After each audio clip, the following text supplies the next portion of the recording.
It's like you drink it, it's like really smooth, and then it just like punches you. Hello explorers, Kitty the Explorer here, and you know, after every place I go, I have to give you the rundown and things you need to know before you travel to that country. Today, I'm gonna tell you all the things you need to know from what I learned before you head to the Turks and Caicos Islands. So stay tuned because I have 7 different categories that I'm going to discuss with you today. But first, let me pour up a glass of Bambarra. I don't know which one I'm gonna try, the gold or the coconut. Let me pick one and let's get into it. So before we get into these 7 different topics, make sure you hit that subscribe button down below and a notification bell right next to it so you'll be notified when all of my videos are released. Videos are released on Tuesdays at 4 p.m. Eastern Time and Thursdays at 11 a.m. Eastern Time. And I talk about on my channel all things travel and some photography. Now let's get into this video. Okay, so I'm going to go with the Bambarra Gold. And if you want to hear a little bit about Bambarra and where I bought this from, which is FOTAC, the flavors of the Turks and Caicos, you can go and check out my video exploring Grace Bay, and you'll learn more about it there, and you get to see some of Grace Bay Turks and Caicos. So let me open this. Woo! So I am going to pour up some.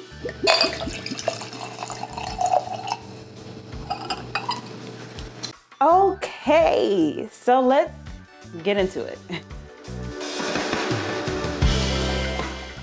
Okay, number 1, we're gonna talk about the money.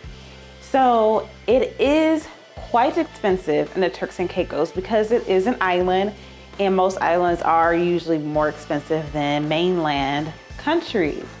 They also use the US dollar, so if you're coming from the United States, get you some money out before reaching the island so you don't have to worry about getting money out once you arrive and paying transaction fees. So get some from your bank. And it is important to get cash because a lot of the taxis will want cash to use, and you can't use credit cards or anything. And we'll get more into transportation a little bit later. But just be prepared to spend more money. It's not the worst, but it's still more expensive than being in the United States, which is where I'm from, which is where I live, and that's my comparison.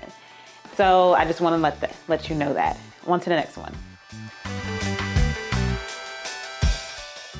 All right, if you are like me, I can stick the tip of my finger outside the window and a mosquito will find me. Mosquitoes love my blood for some reason, and they have plenty in the Turks and Caicos.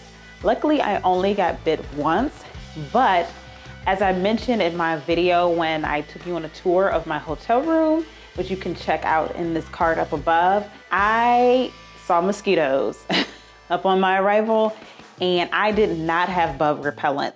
I definitely went down to the shop in the hotel and bought some, which was really expensive, but definitely bring some just in case. And especially if you're prone to getting bit by mosquitoes, you should have bug repellent on deck in the Turks and Caicos. So if you are looking for a place to just relax, to get away, to unplug, Turks and Caicos is for you. If you're looking for somewhere to go party and just club it up, it may not be the place for you. There are possibly a few things. If you want to club it up all the time, you need to go to Miami or somewhere else. It's not a Miami, okay? It's a place to go to the beach. It's a place to go parasailing, go snorkeling, you know, just spend some time relaxing and shutting down after being at work all the time.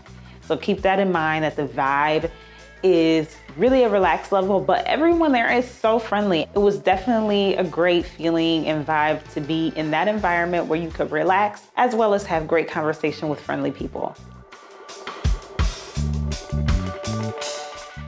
So I'm gonna break down transportation into different categories, and we're gonna first start with ride sharing. Turks and Caicos does not have Uber or Lyft, one of the common ride sharing companies out there. They do have a ride sharing company of their own called the Conch Cab, and you can go on their website and check that out. The rates are way high, and I never did get to use it. I tried to use it once and they could never find a car. So I would not rely on the Conch Cab because of that experience. I don't know if it was because of the time of day I was trying to use it or where I was trying to go. I'm not too sure what was going on with that, but you can't rely on ride sharing there. Let me take a taste of this Bambarra rum. I haven't tried it yet. Woo! It has like an after kick. It's like you drink it, it's like really smooth, and then it just like punches you as you finish the end of your sip. But it's good though. All right, so you can rent a car in the Turks and Caicos if you are from out of the country. They have a lot of common carriers there like Avis. But if you rent a car there, I just did an estimate because I prefer to not drive while I'm on vacation. I did do an estimate on one for 2 days, a month from now when I'm recording. And I'm recording on May 8th, 2021. And for 2 days of a rental car, it was a little over $100 for a mid-sized vehicle. Obviously, you can get a smaller car in economy, it will be cheaper, and you can get a bigger size vehicle, which will be more money. So it all depends on what you want to do if you want to rent a car. But keep this in mind, gas was expensive. So for relation to kind of help you, here in the United States, at least at my gas station, obviously different parts of the country have different gas prices. Here in Atlanta, the gas I saw today was a little under $3 a gallon. When I was in the Turks and Caicos, gas was over $5 a gallon. Another thing, they do drive on the other side of the road. You know, in the US and a lot of other countries, they drive on the right. But in Turks and Caicos, as well as Great Britain and a lot of other countries, they drive on the left. So if you are not able to switch your mind to drive from the right to the left, I would not recommend renting a car in the Turks and Caicos. Another option to get around is to rent a bike. Land is pretty flat there, so it'll be easy to get around by bike. I saw quite a few people when I was out riding around, just riding bikes through the Turks and Caicos. I don't know how much it is to get a bike from a special agency, but maybe check with your hotel, because in my hotel at the Windsong on the Reef, they had bikes for their guests to take out for the day. It was part of the package. The main way for me to get around was by taxi. The taxis were about $16 one way for most places that I went, but you do have to call the taxi for them to come pick you up. I just can't hail them down. And cash had to be used in the taxis. You could not use credit card, you had to have cash. The next thing I want to mention is airport transit. So for my airport transit, I use Seabreeze taxis, I believe, and I'll put that information down below. With Darnley, he was incredible, very friendly, very nice, and I highly recommend his services. And he also does taxi services from what I've seen on his website and people he tagged on his Instagram page, that he will do taxi services throughout the island and not just airport transit. So if I go back, I'm definitely going to be hitting up Darnley at Seabreeze to take me around to a lot of different places because he has a lot of great recommendations. One thing to note about airport transit, when you get picked up from the airport at your arrival, make sure you follow the exit out of customs. And then once you get to outside of the airport, there will be security there that will actually ask you, what do you need help with? And you'll tell them, hey, I'm here for, in my case, Seabreeze taxis. And they will call Darnley because they cannot wait there. So the security guard will call Darnley and tell them, hey, so-and-so is here for you to pick them up, and he will drive around and get you from the pickup area that the security will put you in. So enough for transportation, let's go on to the next category. Another thing that I highly recommend is to call ahead before going places, because some things may not open if they're not scheduled for capacity. And I don't know if this is something that's happening due to the pandemic or not. But for example, I booked a tour and they canceled my tour at last minute because they didn't have the minimum to go on a tour, which was very frustrating because they did not have that listed. But then I went somewhere else and it wasn't open. They ended up opening like probably 10 seconds after my taxi driver, which you can watch this video linked up above, after he sped away. But it's something you definitely need to call ahead for things to make sure that it's open before you go. Another big category is COVID and the pandemic. I'm sure some people still want to know about that because there are still policies and procedures in place. As I said, I'm recording this on May 8th, 2021. So make sure you check with the Turks and Caicos website, which I will link down below in the description box, for the latest updates, because policies, rules, procedures, whatever, change frequently. So I'm going to explain to you my experience of flying there during the pandemic and what I had to do. So prior to going to the Turks and Caicos, I had to get a negative PCR COVID test within 5 days of going to the Turks and Caicos. On their website, they have a calendar that tells you if you're arriving on this day, which I arrived on a Monday, you can get your test no earlier than the Wednesday before going. So obviously it has to be negative and it has to come from an accredited lab.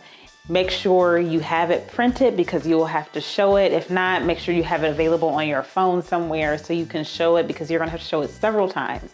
And you're also going to have to send it to the Turks and Caicos before going, because you have to fill out a travel authorization form. That form is free. And when you submit the form, you will submit it with your information, obviously as your personal information, as well as where you will be staying while in the country. They need to know that, and you will submit your negative COVID test with it. You also have to submit that you have travel insurance that includes health insurance, and that health insurance has to include coverage for your doctor expenses, the hospital fees, any emergency transit, prescriptions, whatever it is, it needs to cover all of it.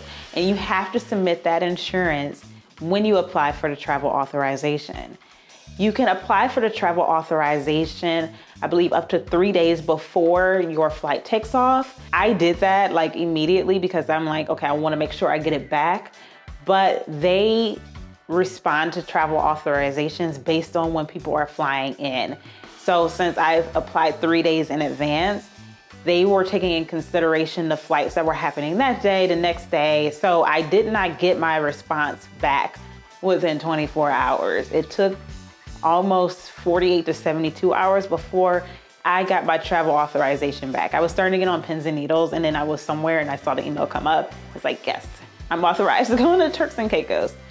So I got that, and you're gonna want to save that form because you're gonna have to show that travel authorization form as well. So print it if you don't want people touching your phone, or make sure it's available on your phone. So those are the important things that you have to have prior to going to the Turks and Caicos. Up on getting to the airport, you have to go, as I call it, the reject line, the line where you can't check in on your own, because when you get to your airline's check-in counter, they're gonna want to see that travel authorization form as well as your negative PCR COVID test before you can even enter through security. You also end up having to show that when you get to your gate and up on arrival in the Turks and Caicos. And then up on arrival in the Turks and Caicos, you'll be met by health authorities. You will stand in a line for the health authorities. They will check your forms, as I mentioned, the negative COVID test, as well as the travel authorization form, and take your temperature. Once they do that, they will send you to customs, and you will go through the normal customs process, as well as if you get, if you check your luggage, you'll get your luggage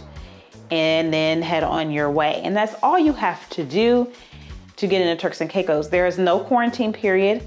There is no retesting once you get into the country, and you're free to go about your way.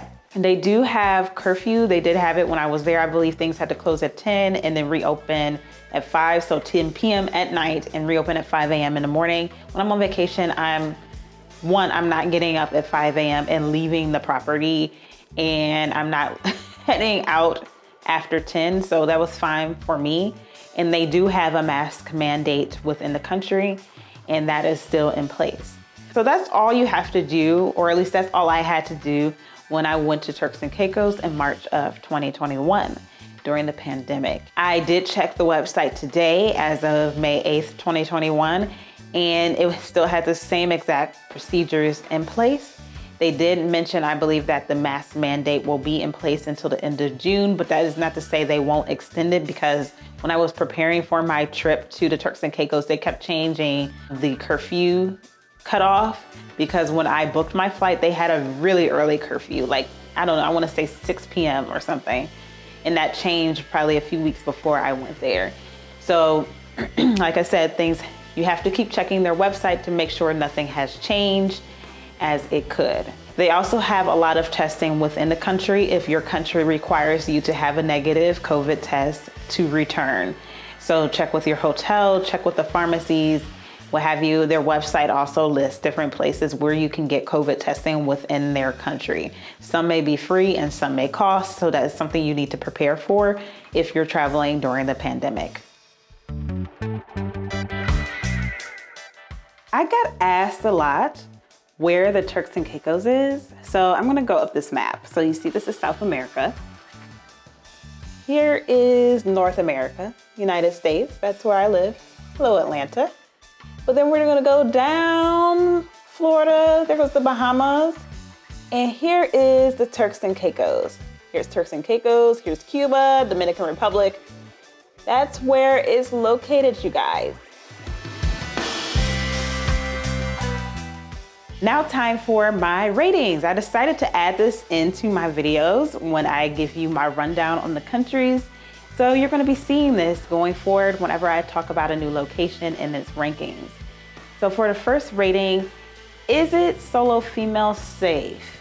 Okay, and yes, it is. I never felt threatened while in the country. And like I said, everyone was friendly and helpful.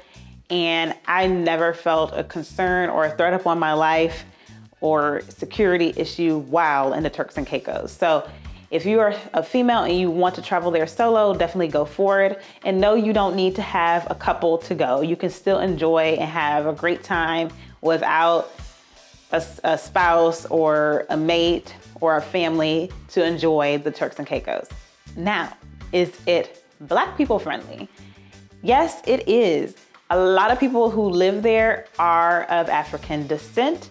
And so your sisters and your brothers live there as well. And I never, again, felt threatened or felt there was a security issue against me while in Turks and Caicos. So overall, I love the Turks and Caicos and I would definitely go there again. I actually plan to go there again. It is so close to Atlanta. It's about a 2-hour flight. I could see myself going there, you know, if I just need to get away from this country for a hot second, I can hop on my Delta flight over to the island and be there after work on a Friday and spend the weekend and come back. I could definitely see myself doing that. I really enjoyed myself. I would like to go back and try different restaurants and try different things that I wasn't able to do the last time I was there. So I highly recommend visiting the country overall. So if you enjoyed this video, make sure you hit that like button. And if you have any other questions about the Turks and Caicos and my experience there, please leave them down below and I'll be happy to answer them. And make sure, if you haven't already, you subscribe and hit that notification bell. And lastly, make sure you share this video with your friends, family, and your social media networks, just in case they need to hear about what's happening in the Turks and Caicos. Thank you so much for watching. Have a great day or night wherever in the world you are. Cheers.